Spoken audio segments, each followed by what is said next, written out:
Hey, ladies and gentlemen, this is the Big Bear Film Festival, and I'm here sitting with David and Urban, and they have got a new film called Unknown. Well, it's new. It's been out for a while. It's funny how it grows and gets traction. It's called Father Unknown, and I'm sure now, as a filmmaker myself, and have produced a documentary produced solely by myself, the finances are incredible when you actually look at what is spent. But also, people keep wanting to go, "Hey, can you add that thing?" Or maybe we should change that up. I can't imagine how many versions you've been through. Go ahead and tell me, how many times have you watched it? Yeah, well, that's a different question. We lost track of the number of versions. It's for a while we would create a DVD of a version, and when we were done with that, we'd put it on one of those spindles where you put your DVDs, and then the new version would get created. And so it's like an archaeological record of just versions of DVDs. It's probably 50.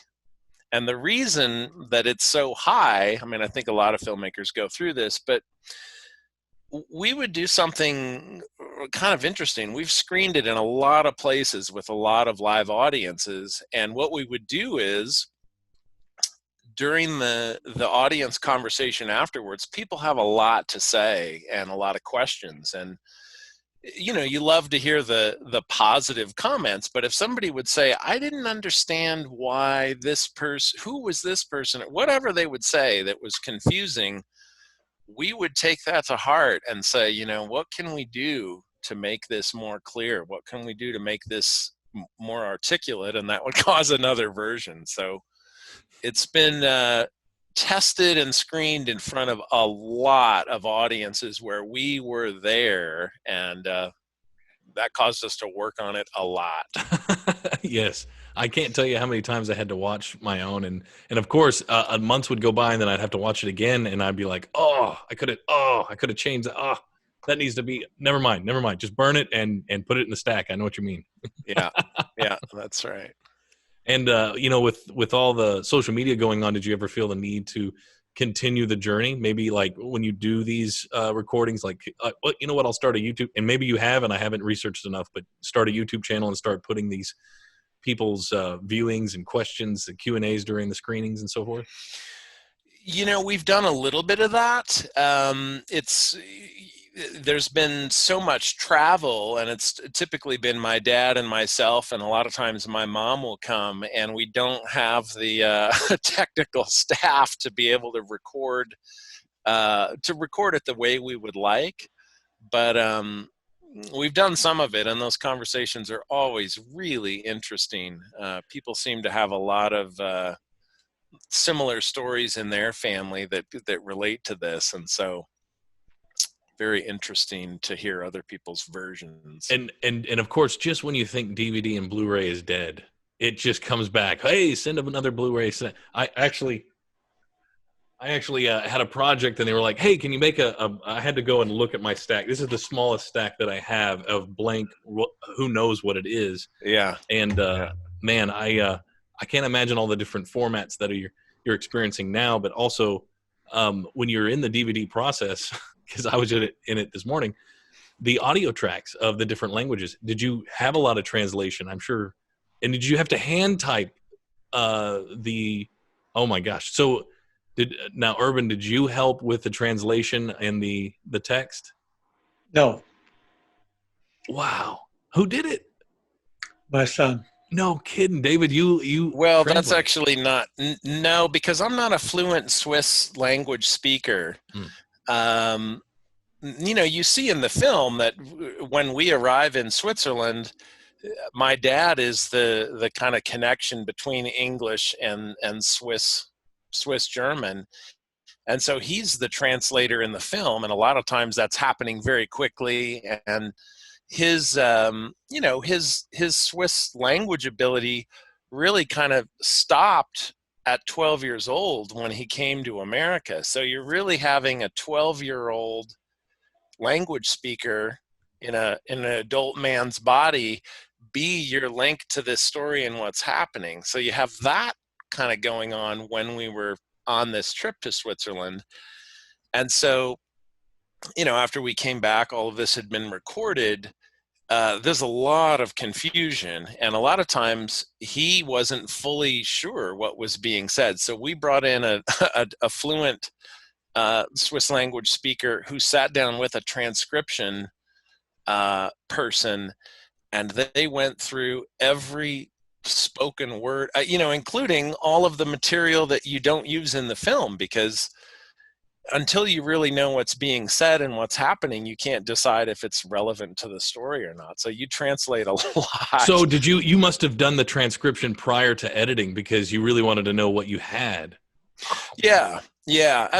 Obviously there were some moments that were very evident what was happening, and my dad had a clear enough understanding that we knew that this was going to be in the film. When he's talking to his brother on the phone for the first time, we know that's going to be in the film, and when they meet, we know that's going to be in the film. But there's a lot of nuance in language, and you really want to know what is being said. So it was a lot of work.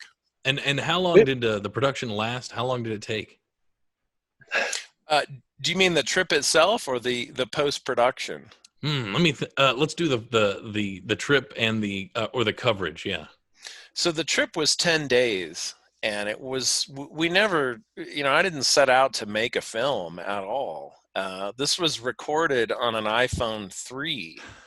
Wow. That's not, you'd never, because you're a filmmaker, you never would make a film on an iPhone. You might do it on an iPhone 11 or something today. Yeah. But you wouldn't try it on an iPhone 3, and you certainly wouldn't do it by yourself. If you had even a concept for even a small documentary, you would take at least one other person, and then you take 10 other people. So, but then the other thing was there any moments where, because I know those phones back in the day, it's like they would just cut out, and they were like, they'll stop recording. And you don't know what's going to happen. So I would record. I'd wake up. I would record all sorts of stuff that you don't know how relevant it is to the story, because you're really living the story and you don't totally understand what that is. So I would record most of the day, and then my phone would fill up, and I would grab my dad's phone or a little digital elf camera he had, and I would record until that filled up, and then I would grab, we had 2 or 3 not good cameras that I just would cycle through, and by the end of the day, they were all full, and so I would empty those onto my laptop. Yeah. Wow. That's incredible. Mm-hmm. And of course, technology. I was thinking while I was watching, technology has come a long way. I've had to actually build a couple of 360 cameras, and it's very interesting because we're at that new era where we're grabbing everything around us instead of just focusing on different shots. And I thought, man, if you had one of those little tiny Insta 360s, you could get any angle you wanted, and you were very inconspicuous, especially the beginning. And that's another thing that really grabbed me about the film is that you went into a family environment. It was very, it's not hostile, but it was just like they did not want to be pried out or videoed or anything. And the generation before us thinks this is going on the big screen all the time. And in our era, it's like there's so much content. When did you want to focus on this, or who's it exposed to? But the generation prior to us, it's like that's going on the movies, that's going on the news. I don't want any recording of me. Right, right. And had somebody said, "What are you going to do with this?" I didn't have any sort of an answer. I just knew that what we were doing was really important. Not to mention, not even a documentary, but for the family, the heirloom. Exactly. It's very interesting as a documentary person myself. My child's first day at school, I immediately hid the camera, recorded them for a good hour, and just say, tell me what else happened. What did you see? Because I want to remember what that was like. And now she can judge that to her child and see how it was on her first day, contrast and all the memories that you get lost. But so Urban, I'd like to hear what you think about what your process was. All right, here's your son asking all these questions, and he's trying to convince you to go. And I know the film didn't really, it touched on it, but what made you want to go? What made you want to go investigate? Well, let's put it this. Well, first of all, when I said David did the interpreting, uh, he explained that he did eventually hire someone that knew the language better than I did, and had the interpretation. So no, I didn't mean that he actually did it himself, but he. So that's what I meant. To answer your question, well, it really was my son that really made this whole trip possible, because he said, I would like to go and see where you grew up. I want to see the orphanage. And so he really is the one that reached out to me and said, would you like to go? I want to go. Um, you know, and so that's really what started this whole thing. And so I immediately got a hold of my uncles and said, um, we're going to be coming over there. Let's see, can we figure out some places to show David? And David says, I just want to go to the orphanage where you grew up. And it wasn't about visiting Switzerland. It was more about, he wanted to see my background, where I grew up and things like that. So that was very special.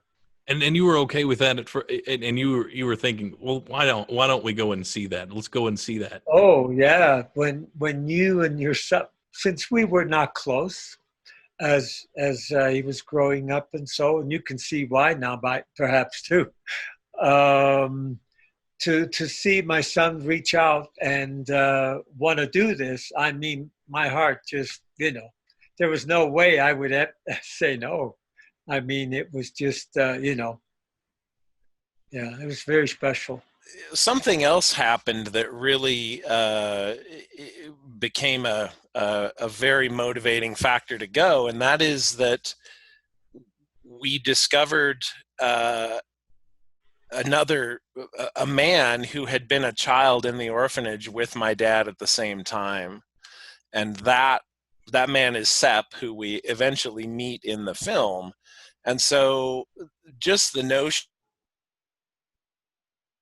somebody that my dad remembered from all those years before would be there, and that they could talk, and that he could share some of these memories, that was, for me, that's when I said, we absolutely have to go see. I want to see this man, not just the place, but the people who were there. Yes, and what a great reunion that they had at I guess it's the castle, right? The castle? We call it the castle. Yeah, that actually is a 700-year-old castle in Switzerland, if you can believe it. And so, when I was when I was growing up, and my dad would say some things, these little tidbits about his childhood, he would always say, well, at the castle in Switzerland, we slaughtered the cows.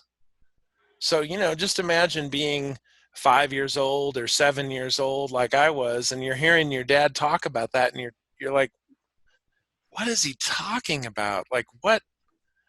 A lot of times your dad would say, well, I threw a baseball with my dad and we were in Kansas, or some more typical American kind of a background. And so for a long time, when he would describe little pieces of his childhood, it just seemed like another world, almost like a fairy tale world or something like that. And the silhouette reenactments, not only budget wise but just expressional wise, it helped me understand the presence. Thank goodness it wasn't, and I'm sure you were trying to scavenge for good B-roll that wasn't too far off and drifted the persons away psychologically of what you were trying to talk about. But the silhouette part was what was really great about it. And ironically, I kept regressing back to I'm literally the second gen off the farm, and my dad and his dad, they did not share time together very well. And the mother died at a young age, so there was a very at forces, at odds, and it kind of reminded me of that, because I don't know anything about what happened on that farm. I don't know all the stories, and then all of a sudden I'll get launched into a funeral of someone, a relative I've never even heard of or met, and now we all group together and stuff just starts coming out. Mm-hmm. I wonder if there was a situation with y'all's development throughout the years, y'all's relationship, that it was always represented in society as being father and son, but it was more like you said, you did not know each other very well. You knew that you were related, and then came the father-son thing, but it really was flipped at certain spots, and it feels that way in the doc.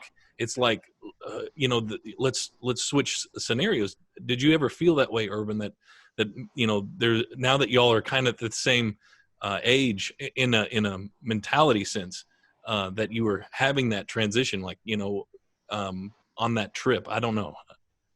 Is that something that I'm maybe I'm off bar? No, No, no, I no, don't. no. I don't think you are. I think. Well, first of all, you're very good with expression. You're almost a little too far. I have to think a little bit. What's the man saying? If I understand you correctly, I think if you're saying what I just understood was, at times it really felt like David was the father, and he was providing and caring for me and watching over me and guiding me to be able to do all the things there at the door. You're right on.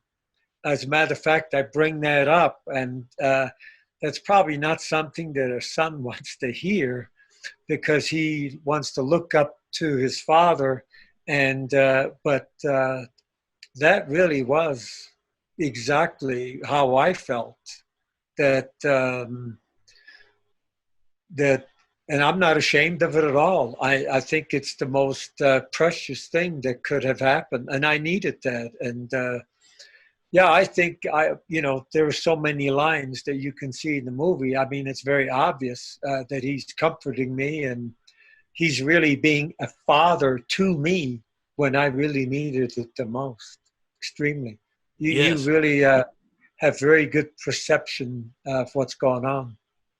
Very good. You Yeah, do. and such a dynamic story of generation and having to pass on the characteristics. There is that fold back, and my son's 10 years old. Hey, how many children do you have, David? I have 3 kids. Okay, yeah, Mm-hmm. and Urban, was it the only child that you have is David, or was there another one? Okay, so wow, Julie, our Julie. daughter, Julie. Yes. Mhm. So now that it's 2020, do you have a regular time that you go back and or visit or Skype, or have you been over there since the doc? Well, we were over there, obviously, when the movie was made. I have not been back since, but I do Skype with Willie, and we're a little bit overdue. And he was going to Skype, but he's had little issues come up. So one of these days we need to Skype again. I keep in contact with one of his sons, probably more than all the others. He has 4 sons, and he usually Skypes with me, or at least we do quite a bit of texting and then exchanging photos and things like that. So yeah, it's really neat. And it's interesting that there's always someone in the family that is on the ancestry.com or has just researched the gamut of the. Would that be you, David, that you did that, or would it be someone else? Yeah, yeah.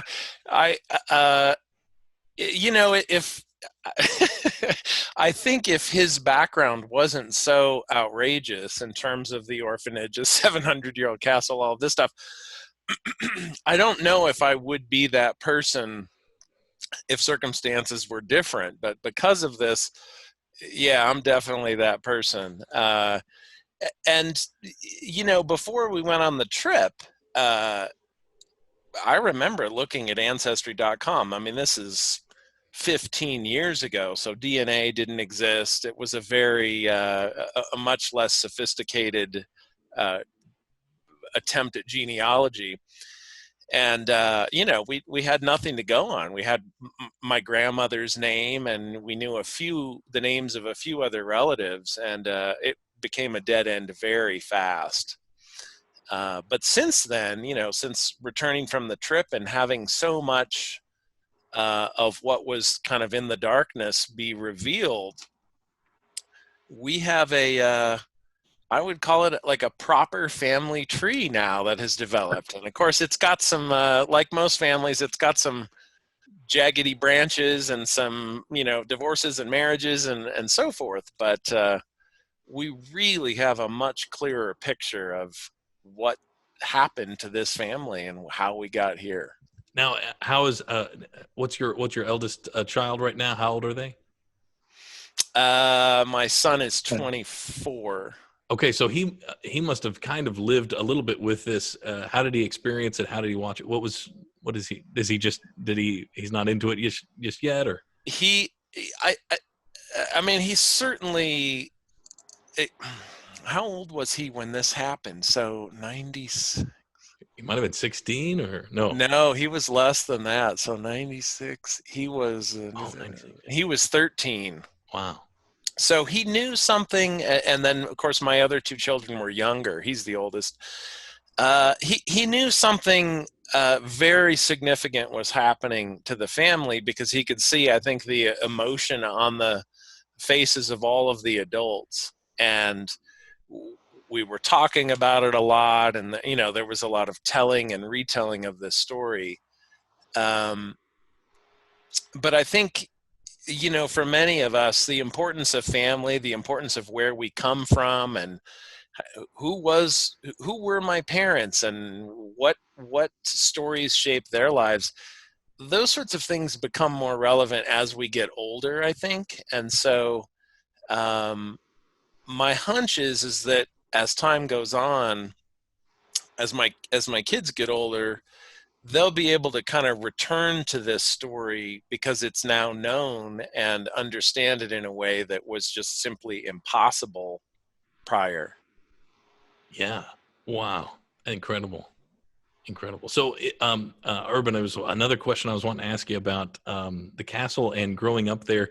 That wasn't. I mean, you had to touch on a certain amount of stories that related to the journey in the documentary. But is there stories that we didn't hear? Like I remember there was girls that you were flirting with at a certain area in the castle, like that was known for, and how old were you during those the time that you had to leave? And if there's other story, is it still being used? Is the castle just a historical monument, or is it still being used as a foster home? David can answer that. His wording is a little quicker and better than mine, but go ahead and do that, son. The castle stopped being an orphanage in probably the late 80s or early 90s, and became transitioned to a facility for physically and mentally handicapped adults. And it's changed. The castle itself hasn't changed, but you know, it's not people sleeping in rows of beds like we think of orphanages from years before. We got to see the way it's run today, and it's really quite amazing. It gives support to a lot of people and their families in that area, and they have a lot of activities that those people can participate in. For instance, there's beekeeping that happens at the castle, and some of those adults tend to the bees, harvest the honey. There's some winemaking with grapes they grow in the area. And then they have a little store. There's a little market store attached to this castle. And so people in the local community can buy honey and wine and woven tapestries. And so it's a very, it's really neat to see it turn into something meaningful like that. Some of them learned a little trade. I know one of them was learning, the ladies would learn how to iron, and then they could get ironing from the community. People bring their stuff in, and so they would learn to earn a little wage and things like that. I think the goal eventually was that once they learned a little trade here or there, how uh, to be able to do some kind of work, then eventually that they could go out into the world and be on their own. Um, it was interesting because some of that was all discussed in Swiss, and I thought it was very nice that they had a program like that. Some of them did sleep there, but most of them it was just the training they got there, and then I guess I don't know, they went back somewhere else to sleep, but not all of them stayed there. I see. And if I remember the film at the very beginning very very quickly, something about a straitjacket, or they had you in a straitjacket. Was that a thing, or was I just hearing things? No, no, no. So I was actually in 3 different orphan homes. And I know that for a fact because my mom did tell me about the very first one. I know the name, and that's about it. The second one is where that happened, where they did put me in a straitjacket and tied me to a leg on the table. And it just that never. It's hard to. It just never resonated very well in my mind, and I don't think about it a lot, but every so often, I know somebody has asked me, "Well, why were you in a straitjacket?" And I'm going, "Yeah, why was I?" You know, I don't have. Nobody ever told me, so I can only conclude I didn't quite perform the way they wanted me, and that was a way of punishing. I don't know for sure. So can you tell me? And I just got the 10-minute warning on this silly Zoom thing, but Urban, can you tell me some of the happiest moments that you had, whether it be free time going out in, I didn't know if you did any camping or if you were able to search the grounds or anything like that. Tell me something that was in your mind being a happy moment growing up in that area.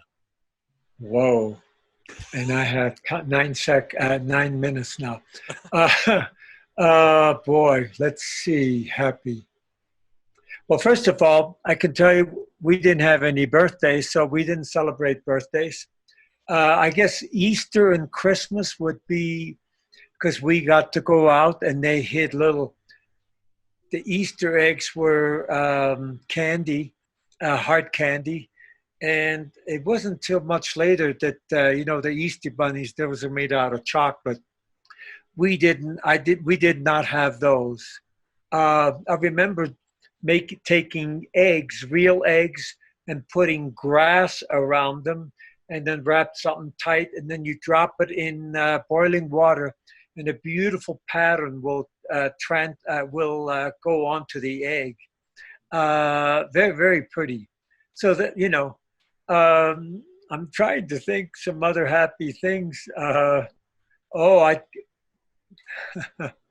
um, I loved the rhubarb pie that they had. I just enjoy that a lot. And meal times was always fun because I was always hungry. Um, um, since I didn't have a mother and father, I really don't know anything about being, I just went to the headmaster if I had a problem. That's a really interesting question. Nobody's ever asked that. No, no. Was there a Urban? Was there a challenge that you had? I know we got like 5 more minutes, but was there a challenge that you had that you felt when you were up, when you're like, where's my dad and where's my mom? Did you ever have that, or was it just like this is the way things are? This is the way. Yeah, I didn't know any different or any better. Now I look back and you can say, gee, well, why didn't you think about, everybody has a mother and father. All of that was totally unknown for me at that point in time. So I guess I just kind of existed, if you want to say that, and you went to school and class. We didn't have much schooling anyway, because we were usually out in the field doing work if we could, or chop up wood and stack real nice and neat. And so I don't know if I'm answering your question. No, that's it. No, that's very They're interesting. interesting because I've not had those Well, before. I have to think a little bit. Go ahead, I Tom. have a guess here, Dad. I don't know if this is true. Hang on just a second. But I wonder if that's really where you fell in love with nature and the outdoor world, because you were in it so much. And Yeah. it's not explained in the film, but this kid who barely went to school and grew up in an orphanage ended up coming to the United States. Uh, Ended up going to college, got a master's degree, and taught science for 30 years in one classroom in a little town in rural Colorado, where he taught about insects and bugs and nature. And so I think there's a parallel between being outside and being around insects and plants and this sort of thing when he was a kid and what became his career. Amazing. Boy, you really couldn't have hit it any better. Of all the books that I still have, that was my favorite subject. Naturkunde, a nature study. And that's neat that you picked up on that. I'm learning from my son an awful lot. Things that just happen, and now I mean, it's interesting. It's very true. Yeah, it certainly definitely goes both ways. I've been feeling it the more and more. My son, he's 11. He turned 11 the other day, and I can feel that, especially with my dad. And I'll do a conference call like here, and he'll be on and telling us about a video game, and my dad's trying to talk about politics, and it's just interesting to see the gap that happens. Yeah. But man, it was really great having the time to talk to you guys. Is there other things that I can point to other than the Unknown Father website or the Big Bear Film Festival? Is there something else to research or look into? We have quite a lot of material on our Facebook page, and some of those previous conversations about the film that have been recorded are there. And so that's a great place if you want to dig in a little more to hear other people's comments, those sorts of things about the film. Very good. That's a very good place. And my timer is saying I got 3 minutes and 22 seconds, but I want to share a story on my end. Under the Tower Productions, ironically, what happened was at a younger age, my grandfather had Alzheimer's, and he started walking around, and the cops would bring him back, and they're like, someone needs to live with him. We need to figure out how to transition him. Well, he lived under a water tower, and the funding that from the nurse paying standpoint, I would use that to get the production going of my own production. What was interesting because, 3 a.m. We would get up, or he would just have to be motivated to go walk some random place for some random thing. He would act more like a child, and he would see me as, and I would see things that I've never saw growing up because his guard was down, and now he was back in the teen mode and not into, I'm, the grandfather, I'm going to tell you what's going on. And he was like, we got pulled over by the cops for some odd reason. And he was like, oh no. And I'm like, oh, I got to hide this. I'm like, hide what? What are you doing? And it was a can of root beer. He thought it was actual beer. And I'm like, oh really? So this must have been something that was going on back in the years and years ago. And it was just interesting to see these little nuances that came out. So anyway, I wanted to share that little story with you because it is interesting with family and transition and the back and forth as we all get older and progress into the new age of technology. The thing that I'm kind of concerned about is now my kids are going to be able to see messages and emails and have way more information. This is who my dad was dating at this time, and things like that are starting to come out. I know it was amazing to see the young picture of your dad, Urban, to finally see him, and that picture was like the best, and it brought everything for me to say, wow, that's the kid that this happened to. And started this huge chain. He never knew what progressed after this. So very good. Well, if you haven't seen it, people that are watching, please go and watch Father Unknown. Or no, it's Unknown Father. Sorry. No, it's Father Unknown. Oh my gosh. Yeah, Father Unknown. Yep.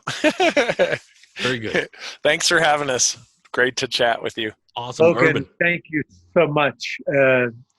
It's been a real pleasure. Thank you very, very much. All right. Thank you guys. I can't wait to see more. All right. We'll see you then.